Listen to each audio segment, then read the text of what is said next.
Every market has a finite pool of profit, and every competitor is fighting for it. Launching a product without an explicit strategy means being surrounded by rivals who have already decided how to win, leaving your resources vulnerable to firms with a clearer plan. This diagram illustrates the trade-off every business must navigate, the value triangle. It maps the three pillars of consumer demand: quality, price, and delivery. Economic constraints dictate that no single company can be the absolute best at all three simultaneously. Looking at this list of generic strategies, we identify three core paths to address trade-offs: cost leadership, differentiation, or focus. Consider cost leadership. To maintain low prices, companies concentrate on basic functions: production efficiency, economies of scale, and reducing R&D. Differentiation takes the opposite route. Instead of competing on price, these firms target higher value by investing in unique features or superior quality that competitors cannot easily replicate. Choosing an identity locks in every subsequent move a company makes. Firms that attempt to play both sides, offering high-end features at discount rates, often find themselves without a clear defense when a focused rival attacks. This diagram shows the third path, market focus. Rather than engaging across the entire battlefield, a company targets a highly specific market segment, ignoring the broader audience to serve a specialized group of customers. Here, we see that every identity carries specific risks.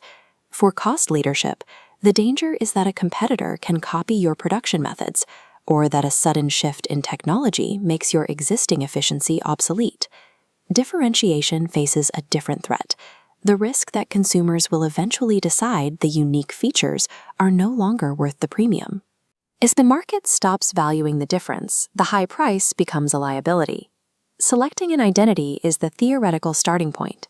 Survival on the battlefield requires translating that identity into physical maneuvers to take territory from rivals.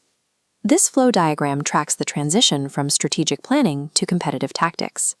This is the phase where theoretical strategies meet the physical reality of market share competition. Companies first choose their timing. A first-mover advantage can secure early market share, but moving later allows a firm to save on R&D costs by copying a pioneer's successful elements while avoiding their mistakes.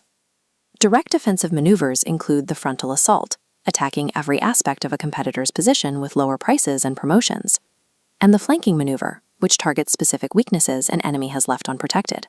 Unconventional maneuvers include bypass attacks, which attempt to change the market's rules entirely, and guerrilla warfare, where smaller companies use hit-and-run tactics to capture small pockets of profit without triggering a massive response from larger rivals. Looking at this section on defensive tactics, we see how leaders maintain their position. They raise barriers by locking down distribution channels or raw materials through exclusive agreements, preventing newcomers from finding a foothold. Tactics allow a company to engage an enemy directly, but some of the most dominant market positions are secured by putting down the sword and pursuing cooperation instead. Cooperative strategy reveals how rivals often choose to collaborate to control market mechanisms rather than fighting over them. Collaboration allows businesses to quickly gain new technology, expand their production capabilities, or gain access to markets that would be too expensive to enter alone. This list of strategic alliances shows the diverse goals of these partnerships. Companies may join forces to reduce financial risk on a large project or to learn new organizational capabilities from one another.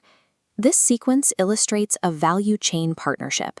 It details how products move collaboratively from the raw material stage to the final distributor, with each partner focusing on their specific role to maximize the collective return. Strategic alliances function as calculated mechanisms to borrow a competitor's structural power and fortify a company's own market position. Within the corporate war room, these decisions are not based on gut feelings. They are the result of rigorous environmental data analysis. This SWOT matrix is a primary diagnostic tool, mapping internal strengths and weaknesses against external opportunities and obstacles. In this quadrant, when internal production potential meets an external opportunity for market expansion, the data points directly toward cost leadership. While a SWOT analysis identifies what an organization is physically capable of doing, the executive board still requires a framework to determine the final strategic posture of the firm. This leads to the SPACE matrix, standing for Strategic Position and Action Evaluation. This framework outputs the final strategic stance based on a mathematical mapping of the company's environment. The grid tracks 4 opposing forces: financial strength, competitive advantage, industry strength, and environment stability. As labeled here, financial strength and competitive advantage represent internal analysis. Industry strength and environment stability represent the external analysis. The resulting vector on this grid determines if a company should be aggressive, competitive, conservative, or defensive. A robust business strategy results from aligning internal capabilities, a chosen market identity, and tactical execution within a precisely mapped environment.